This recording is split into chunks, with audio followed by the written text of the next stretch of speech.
पंहिंजी जॻह वठंदुसि।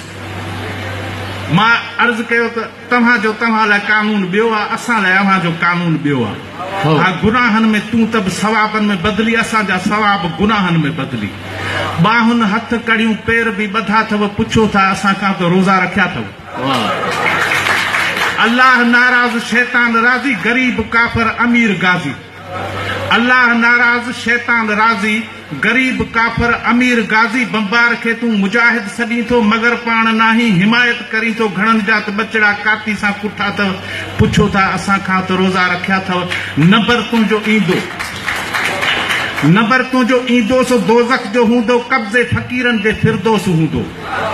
नंबर तुंहिंजो ईंदो सो दोज़ख जो हूंदो, कब्ज़े फ़क़ीरनि जे फिरदोस हूंदो। हूरनि में हिसो किसो धार नाहे, जन्नत पिणे जी जागीर नाहे। यर अची कहिड़ा कहिड़ा फ़िक्र फैलिया अथव, पुछो था असां खां त रोज़ा रखिया अथव।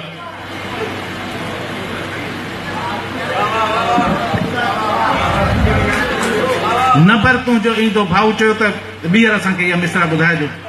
नंबर तुंहिंजो ईंदो सो दोज़ख जो हूंदो, कब्ज़े फ़क़ीरनि जे फिरदोस हूंदो। हूरनि में हिसो किसो धार नाहे, जन्नत पिणे जी जागीर नाहे। हींअर अची कहिड़ा कहिड़ा फ़िक्र फैलिया अथव, पुछो था असां खां त रोज़ा रखिया अथव।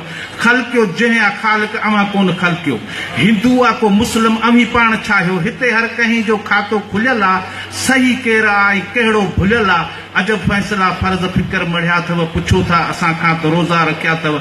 अरबे रुपयनि जी चोरी तोखे माफ़ा, गरीब 100 में फिराई हाफ़ा। अरबे रुपयनि जी चोरी तोखे माफ़ा, गरीब 100 में फिराई हाफ़ा। थोरो तूं जे ॿधिजी कंहिं मरहले में त कोरट बि काबू थाणो थिरथिले में।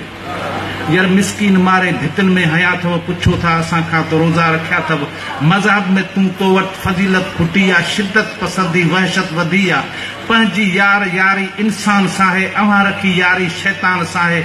अड़े मज़हब जे नाले खज़ाना लुटिया अथव, पुछो था असां खां त रोज़ा रखिया अथव। करी जे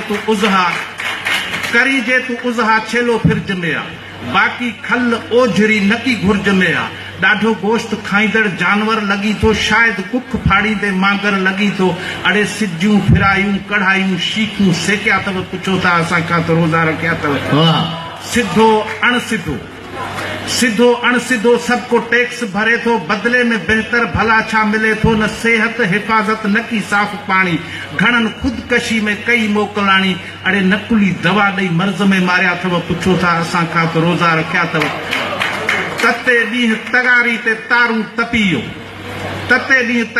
तारूं तपियो, निटहण ते चेहरो अछो हो फिटी वियो। विटामिन बदन में जिया पे जो मसा, जीऊं पिया था जुमन भट्टी बेवसा। सॻा साह जा छिके छिगा अथव, पुछो था असां खां त रोज़ा रखिया अथव।